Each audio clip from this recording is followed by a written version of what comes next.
Okay, today I'm going to talk about Alex Pereira, the man that has taken over the sport of mixed martial arts, and a man that is a breath of fresh air right now because he doesn't want to instantly go up. He wants to focus on his own division. As I said, this man is a breath of fresh air, and the man is a real fighter. Also going to talk, apparently, the Sphere main event was leaked. That's illegal. On French TV by the French commentators. I don't know, Sacre Bleu, if this is true or not, but we shall see. Anyway, let's talk about Alex Pereira. As we know, the man is incredible. He's a legend already. Probably he'll be in the Hall of Fame one day in such a short amount of time. What he's achieved, it's insane. We know about it. I don't need to go through it. After his last win, when he knocked out Yuri Prochazka, everybody was talking about him going up to heavyweight. Joe Rogan was even apparently nagging Dana White about it. I had Joe Rogan in my ear the whole time we were up there. Let him fight heavyweight, come on. Asked Alex Pereira about it inside the octagon, I think, as well. One of the things that's been discussed is you potentially moving up to heavyweight. Is that something we will see from you in the future? The audience seems to love that idea. And that's been the talk of the town.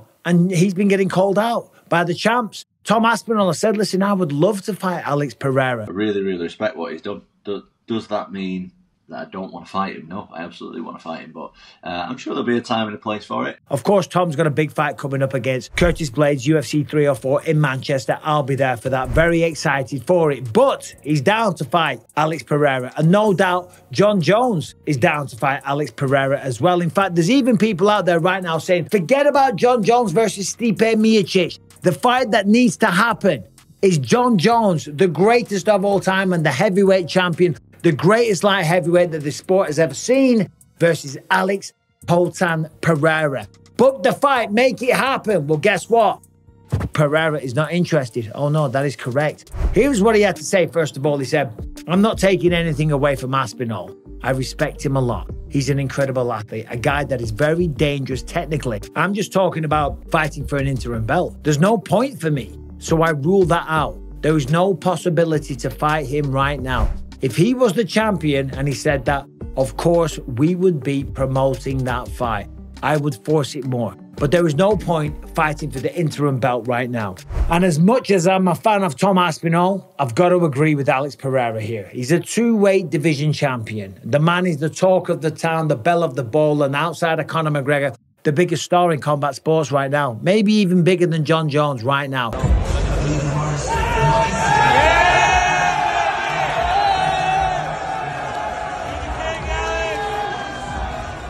He's certainly on the tip of everybody's tongues, okay? He's the man that everybody wants to fight, but he's saying, I don't want to fight Tom Aspinall. And that's not because he's scared, okay? It's not because he says stylistically it might be a bad matchup for me. He's saying no. He said it doesn't make sense. If I was going to fight, I'd want to fight the undisputed champ. I wouldn't want to fight the interim champion. And I do kind of get that. He also went on to say, though, and this is the part that really impressed me, he said, I have got to focus on my category. That's the important part here. A lot of fighters, when they become the champion, of course, they want to step up to the next weight class and challenge the champion there because, well, there's many reasons. Number one, you get the whole world saying, wow, this guy's a badass, okay? He's not scared of anybody. He's willing to step up to the next weight class and take on the champion. Wow, unbelievable. Of course, also, then the UFC can promote it as a champion versus champion. That makes it a super fight. That means the media is going to be involved. The fans are going to be excited. Pay-per-view sales are going to be through the roof and they're going to make tons of dough. All the way to the bank, chickadee-chang. And then on top of that, if they lose, they've lost nothing. They have gained the respect of the fight community for being a quote-unquote badass, and they're still the champion in their respective division. So as I say, for champs, it's an obvious thing to try and do. Step up to the next weight class, become a two-weight division champion, look like a badass, make tons of dough, and potentially join a very exclusive club with not a lot of people in it. The people I'm talking about are Conor McGregor. Oh, that looks good. Amanda Nunes, Daniel Cormier. There's a few other ones as well, but I can't remember off the top of my head. But he doesn't want to do that. He wants to take on the next guy in line. And he wants to take on somebody that's a very tough stylistic matchup for him. What am I talking about? I'm talking about Magomed Ankalaev. Magomed Ankalaev coming from Dagestan, of course, we know about the wrestling credentials. Ankalaev's a beast. I've been training with Ankalaev for years now, and I don't know, I think he grew up in a fucking cave or a mountain somewhere, dude. The guy just freaking nature. Magomed said, though, listen, I ain't coming here to wrestle him. I'm going to knock him out because, of course, he does have great knockout power. That right hand that he landed on Johnny Walker a brutal shot, and then the follow-up one afterwards, oh my God, disgusting. So he could stand with him, but he might live to regret those words. Or maybe Magomed Ankalaev is talking out of his ass. Maybe he's just selling. Your wolf tickets, people. You're eating them right up. Hey, I'm going to stand with you, buddy. I'm going to stand, and then straight away shoot for the double legs, take him down and try and submit him. I see that you know your judo well. That's what I'd do if I was Magomed Ankalaev. But still, this is what he said. I'll give you the full quote. Like I said, I need to focus on my category. I'm evolving a lot. I'm doing very good, and that is my focus. I'm doing a lot of good things in this division. I'm very happy with this. I'm not going to force anything. I think when I do go to heavyweight, I have the weight and name today to fight back at middleweight, which I won't be doing. But if I did go back to middleweight, I'd fight for the belt. If I go to heavyweight, I will fight for the belt. Like I said, I'm 37. So I have to go straight to the top, straight to the belt. If it's John Jones, if it's Aspinall, whoever it is, I'm just eyeing the belt. But light heavyweight is where I want to stay. My focus is to defend the belt. It doesn't matter who. People are saying Magomed Ankalaev. That's who they're talking about right now. People are focused on him. I'm training well. Not just for him, but for anyone. It's a good fight for me. I wouldn't say to test myself, but to fight. I'll be prepared for him or anybody else. So as I say, in the world where everyone wants to step up, Magomed Ankalaev having a lot of opportunities, the whole world being obsessed with him going to heavyweight, breaking records and setting history as the first person that could potentially be a 3-weight division champion, he's not interested because he wants to defend his own belt. And for that, you have to respect this man. Not only is he a killer inside the octagon, not only is he a nice guy, not only is he changing Uber drivers' tires along the way to fights and stuff like that. I'm caught a flat tire, and the champ came through to change the tire, because I didn't know how to change a fucking tire. He's doing the right thing. He's taking on all the challenges. Unbelievable. Massive respect for this man. And I would love to see it, though. One day down the line, Pereira versus Jones, Pereira versus Aspinall, Pereira versus whoever the heavyweight champ is. Sign me up, take my money.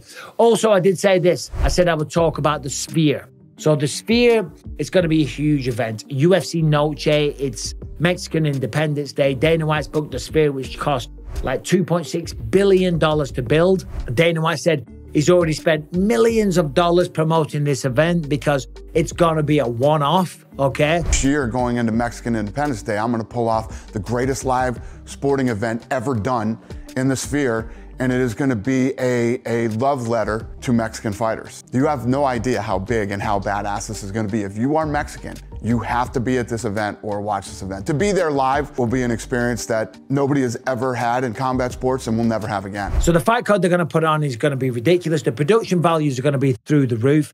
All the fighters out there are all clamoring to be on this card because it is going to be sensational. And if I'm not involved with the event, I want to be there just as a fan to experience it. But who is the main event going to be? Well, according to French TV, the commentators let the cat out of the bag. Sacre bleu. They said, and this isn't much of a surprise, is it? They said, you've probably seen the video. Ilia Topuria contre Max Holloway pour le Sean O'Malley contre Merab Dvalishvili. They said on there that the main event's going to be Ilia Topuria taking on Max Holloway in co-main event. Sean O'Malley defending against Merab Dvalishvili.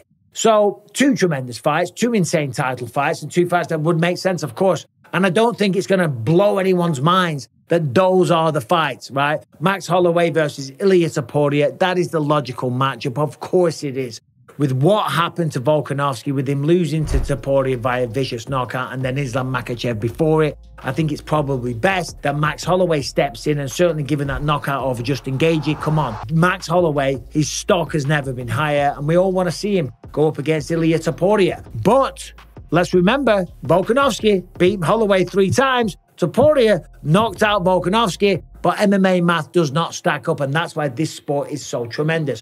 But did the commentators let the cat out of the bag? Did they make a massive faux pas, right? I don't know. I'm sure that they aren't the only ones that have that information, and they're just going to say it on air. Certainly they got their information from somewhere, but I very, very much doubt that that is the fight card. So I'm calling fake news, calling bullshit on that one. I'm not saying Topuria versus Max Holloway won't be the one, but I'm saying, knowing how these things work, I don't think those commentators were going to be privy to that information before we know, okay? And I think if they did know properly, they wouldn't be saying it live on air whilst commentating a fight. Who knows? Maybe I'm wrong. That's just my initial thoughts. But anyway, Alex Pereira, absolute respect to that man there. If it is Ilia Topuria versus Max Holloway, sign me up, take my money, I'll be there. I'm going to buy a bloody ticket if I have to. But yeah, what do you think about that? What do you think about Pereira? If he was to go to heavyweight, would you like to see him versus Jones or Aspinall and Magomed Ankalaev? Do you really think Magomed's going to stand with him? Do you think he's going to look for the knockout? Because if he can do that, if he can go out there and beat Magomed Ankalaev, then he will silence all of these critics. People like Kamaru Usman that were saying he shouldn't really be on the pound-for-pound list because he's just a striker. If too many people don't consistently grab his leg and try to take him down, why would he be wrestling a lot, doing all the defense and all of these things to show that, quote unquote, pound for pound, his style would translate all through all different divisions? Because right now, let's be honest, I don't have him high up there on the pound for pound list, but his power is something that, I mean, come on. But DC argued with him and said, listen, no, the man's winning fights. But in this instance, he's wrong. We're not determining a fighting style. We're determining if the style that you have has allowed for you to be successful in a different weight class. To that, Alex Pereira gets an A+. He was the middleweight champion in a year. He's the light heavyweight champion with 2 title defenses. If he can beat Magomed Ankalaev, then anyone that says he's just a kickboxer, that he's one-dimensional and he doesn't deserve all the accolades, well, they'd have to shut up. Anyway, let me know what you think about that. Subscribe and ring the bell. See you soon.